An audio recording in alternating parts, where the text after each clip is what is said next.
तो चलिए अब हमारे अगले मेहमान को बुलाते हैं। महागठबंधन के उप मुख्यमंत्री के दावेदार, उप मुख्यमंत्री के चेहरे मुकेश सैनी जी हमारे साथ में आ गए हैं।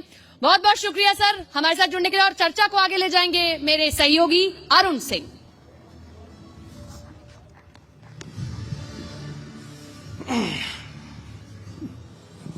देखिए, एनडीए में अभी मुख्यमंत्री कौन होगा उसको लेकर के महागठबंधन लगातार सवाल खड़ा कर रहा है, लेकिन आपने क्लैरिटी से अपनी बात मनवा ही ली। बस सवाल मेरा इतना ही है, 60, 40, 35, 25, 15 इतने कम पे कैसे मान गए आप?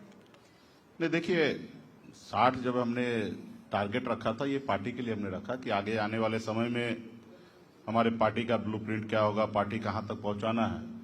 तो हमने लक्ष्य रखा था 60 सीट पे चुनाव लड़ने का, और सपना देखना कोई गुनाह नहीं है, और हमने लक्ष्य रखा था। बाकी जो लास्ट में जो डिसीजन हुआ गठबंधन के सभी सहयोगी दल के अंदर कि वीआईपी पार्टी 15 सीट लड़ेंगे, इसमें मैं हैप्पी हूं, खुश हूं। ठीक है, थोड़ा सीट कम है, बट मैं एडजस्टमेंट करके महागठबंधन के साथ हूं, और 243 सीट पर हम चुनाव लड़ रहे हैं। सिर्फ 15 सीट तो वीआईपी के सिंबल पर हम लड़ रहे हैं, बाकी अदरवाइज महागठबंधन के सहयोगी दल होने के नाते, बिहार में महागठबंधन की सरकार बनने के बाद डिप्टी चीफ मिनिस्टर का कैंडिडेट होने के नाते हर एक सीट पे हमारी तैयारी है, और हर एक सीट वीआईपी का है। हर एक सीट पर वीआईपी का कार्यकर्ता दिन रात मेहनत कर रहे हैं, और उनको जिताएंगे और बिहार में अपनी सरकार बनाएंगे। देखिए मुकेश जी, आपने कहा ना कि सपने देखना कोई बुरी बात नहीं। एक 19 साल का लड़का बिहार से सपने देखते हुए मुंबई गया, वहां पे फिल्मों के सेट लगाने लगा, बड़े बड़े देवदास का सेट आपने लगाया, बजरंगी भाईजान का सेट लगाया आपने, लेकिन वहां का सेट लगाते लगाते बिहार की सियासत में ऐसा सेट लगाया कि कुछ ही सालों में उप मुख्यमंत्री पद के दावेदार बन गया। निश्चित तौर पर मेरा ये 11 साल का संघर्ष है। बॉम्बे में भी 900 रुपया महीने पे नौकरी स्टार्ट करके मुंबई जैसे शहर में अपनी जगह बनाना, एक बिहार से एक खानदान का पहला लड़का शहर में जाना, अपनी जगह बनाना, और निश्चित तौर पे हमारा मेहनत वहां पे काम आया। उसी तरीके से बिहार में 2014 से लगातार 11 साल से लगातार अपने लोगों के बीच में उनके अधिकार के लिए लड़ाई लड़ते लड़ते उनके दिलों में जगह बनाकर बिहार में आज एक वोट बैंक जो है निश्चित तौर पे हमारे साथ खड़ा है। और ये हमारे सहयोगी हो या पक्ष विपक्ष में हो, उनको एहसास है कि वीआईपी पार्टी के पास एक अपना ताकत है। मेहनती ज्यादा है कि जिद्दी ज्यादा है आप?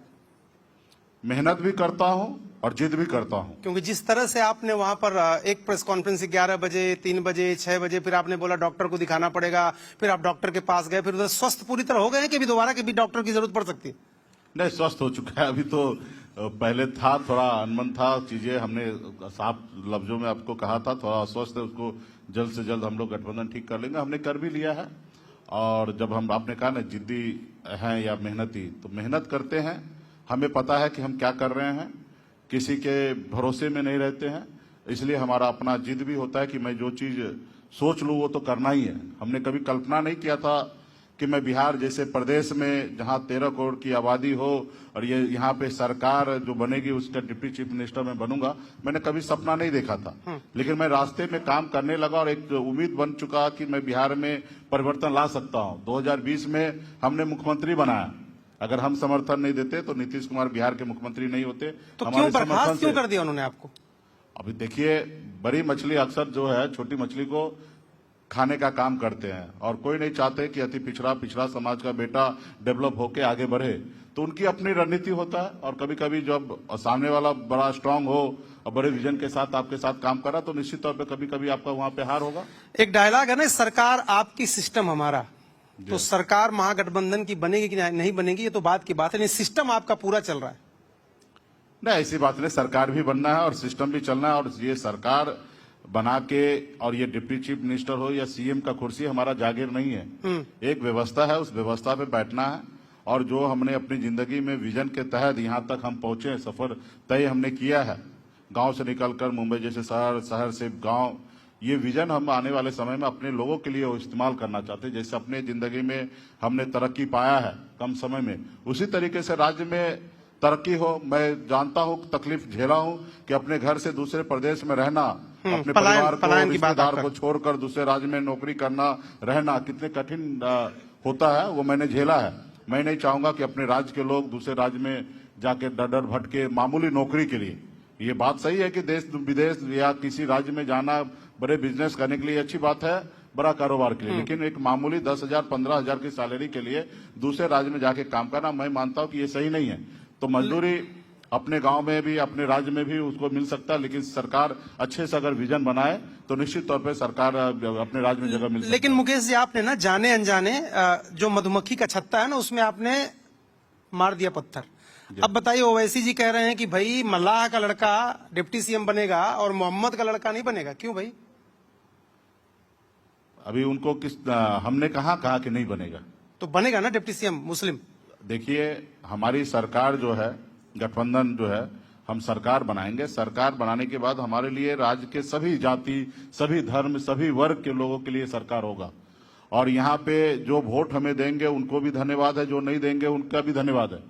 और हमने कहा कि सरकार में मेरे अलावा भी डिप्टी सीएम बनाए जाएंगे, और वो अल्पसंख्यक वर्ग का होगा। समाज होगा अल्पसंख्यक वर्ग का। समाज के सभी वर्ग को देखकर हम डिसीजन लेंगे। देखिए, ऐसे बिहार में 200 जाति है, नहीं, लेकिन 17% 17% वोट बैंक है। अगर आपको वोट बैंक लेना है तो कहने में गुरेज क्यों है? आप बताइए ना जरा।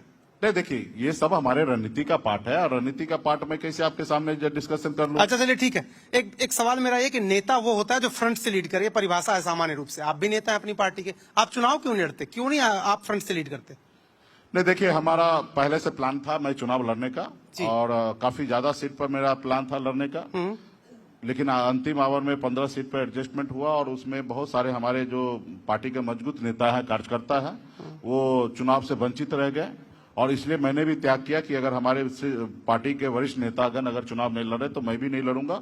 और क्योंकि 15 सीट है तो इसमें उसी हिसाब से हमने तय किया, और मेरा पास जवाबदेही है कि राज्य में 243 सीट में मैक्सिमम कैसे जीता जाए, क्योंकि मैं चुनाव में अगर अपने चुनाव में फंस जाऊं तो अपने चुनाव जीतने में लग जाऊंगा, और शायद हमारे बहुत सारे ऐसे प्रत्याशी होंगे उन पे हम समय नहीं दे पाएंगे। इसलिए हमने चुनाव से अपने आप को दूर रखा, और हमारा कोशिश होगा कि ज्यादा से ज्यादा गठबंधन के जो हमारे प्रत्याशी है, सहयोगी दल के प्रत्याशी, वो ज्यादा से ज्यादा चुनाव जीत के आए। इस बात में कितनी सच्चाई है कि आपके बारे में प्रधानमंत्री जी ने या गृह मंत्री जी ने आपके बारे में पहले पता किया, फिर आपको बुलवाया, फिर आप एनडीए में गए? इस बात में ये कहानी क्या है? कैसे आपका संपर्क हुआ एनडीए से? कभी, जब आप पिछली बार थे। पिछली बार का कहाँ बात कर रहे हैं? पिछली बार तो गठबंधन में थे, गठबंधन से अचानक गठबंधन टूटा। नहीं, आप गए कैसे थे? बुलाया किसने था? कैसे?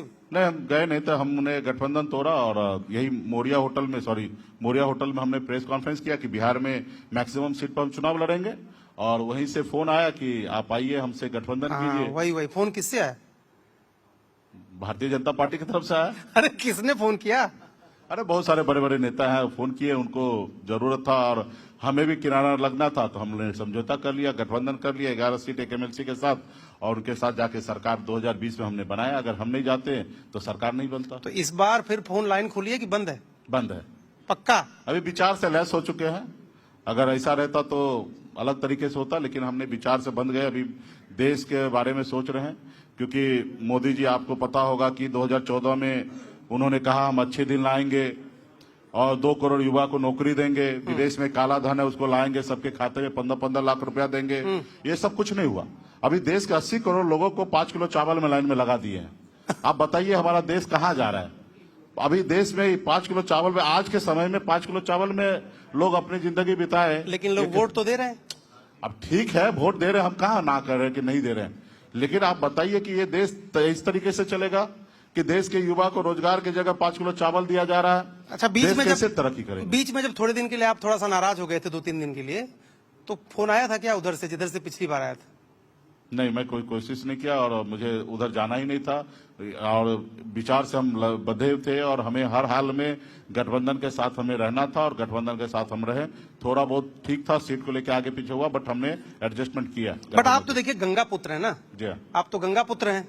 तो कई लोग कहते हैं कि क्या गंगा की कसम खा के, गंगा का पानी लेके मुकेश सहनी ये भरोसा दे सकते हैं कि अब जहां है वहीं रहेंगे, अब इस बार वो नहीं जाएंगे कहीं? हमने पूरे बिहार में संकल्प यात्रा के तहत पूरे बिहार में हाथ में गंगा जल लेके संकल्प लिया था कि वोट आरक्षण नहीं तो गठबंधन नहीं, गठबंधन नहीं तो वोट नहीं। और उस पैटर्न पे हम 2024 में भी रहे, 2025 में भी मैं हूं मजबूती से अपने पार्टी के साथ, अपने लोगों के साथ, गठबंधन के साथ मैं मजबूती से खड़ा हूं, और रहेंगे। तो ये भूपेश बघेल जी के लिए तो बड़ी अच्छी खबर है। आप कह रहे हैं मैं गंगा जी की कसम खाता हूं कि मैं हमेशा इन्हीं के साथ रहूंगा। हैं? जरूर हैं? हंस रहे हैं, देखिए भूपेश जी, कम से कम ये गारंटी तो मिली। देखिए, ये सबसे बड़ी बात होता है हाँ।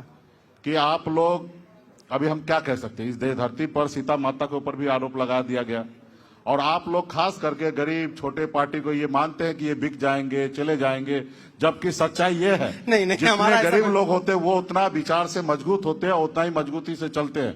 मेरे पास कई बार ऑप्शन है कि भारत सरकार में मंत्री बनने के लिए, यहाँ पे मंत्री बनने के लिए, हम कभी कुर्सी को कभी ये नहीं किया नीतीश कुमार जी के जैसे कि बिहार के जनता कहीं पे भी जाए, लेकिन कुर्सी से उनको प्यार है।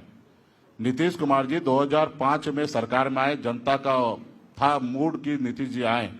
2010 में उन्होंने अच्छा काम किया इसलिए सरकार में आए। 2015 में परिस्थिति ऐसा बना कि लालू जी को उंगली पकड़ के लटक के बिहार में सरकार में आए।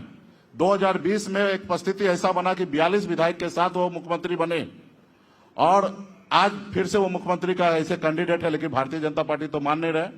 और ये बताइए 2013 में जब से मोदी जी का खाना डिनर उन्होंने कैंसिल किया, उस रोज से लेकर आज तक सिर्फ मोदी जी से लड़ाई लड़ रहे हैं। हमें खुशी भी है कि एक बिहार का बेटा, मोदी जी ने पूरे देश में हर किसी को परेशान कर दिया, जेल में डाल दिया, सब किसी से जीत लिए, लेकिन एक बिहारी नीतीश कुमार जी से जीत नहीं पाया। नीतीश जी के सामने में भारतीय जनता पार्टी को हमेशा घुटना टेकना पड़ा, और एक ये बात हमें बहुत बताइए, खुशी है। एक बात लेकिन बताइए, इसी बात के साथ मेरा गम भी है हाँ। क्योंकि नीतीश कुमार जी लड़ाई लड़ते लड़ते अपने बिहार के जनता को भूल गए। नीतीश बिहार कुमार के जी लोगों को कुर्सी भूल से गए। चिपके हैं, आप ये कह रहे हैं। हाँ। लेकिन बड़ी अजीब स्थिति है, नीतीश कुमार जी बीच में खड़े हैं, इधर आप माला लेके खड़े रहते हैं, उधर वो माला लेके खड़े रहते हैं, जब इधर मुड़ते हैं वो पहना देते, इधर मुड़ते हैं आप पहना देते। आप लोगों की गलती नहीं, देखिए, आप हर बार स्वीकार क्यों करते हैं? पलटू चाचा कहेंगे। मैं नीतीश जी को मैं अपना मानता हूँ। हम इतना मानते हैं कि सामाजिक न्याय वाले लोग हैं, पिछड़ा समाज का बेटा है, हम तो हमेशा उनके शुभचिंतक हैं। वो जब भी आएंगे, खाली हाथ आए, विधायक के साथ आए, हम उनको स्वागत करेंगे। वो कल खाली हाथ भी आएंगे तो उनको हम स्वागत करेंगे, और हम चाहेंगे अभिभावक है, हम उनको प्रणाम करेंगे। हमारे उससे कभी नफरत हो ही नहीं सकता है। नीतीश जी हमारे अपने हैं। हमें दुख इस बात का है कि हमारे अपने होके आज हमारे साथ नहीं है, दूसरे बॉल में है, ये हमें दुख है। तो सुबह का भूला शाम तक आ जाए, लाइन खुली है, लाइन व्यस्त नहीं है, न फोन आपने ऑफ किया है। तो ये हमारे अपने हैं। मुकेश सैनी थे, काफी कुछ इशारों में कह रहे हैं, हालांकि गंगा पुत्र होने की वजह से कह रहे हैं कि मैंने कसम खा ली है, रहूंगा तो मैं महागठबंधन के हिसाब। Thank you Mukesh ji. Okay, बहुत बहुत धन्यवाद। Thank you. तो अब कसम खा ली गई है, अब जो भी चुनाव में नतीजे होंगे उससे कुछ बदलाव नहीं होगा, ये स्पष्ट तौर पे कह दिया है मुकेश सैनी जी। जोरदार तालियों के साथ में बहुत शुक्रिया सर, आपने हमें समय दिया और कई सवालों पे बेबाक जवाब भी दिए हैं। लेकिन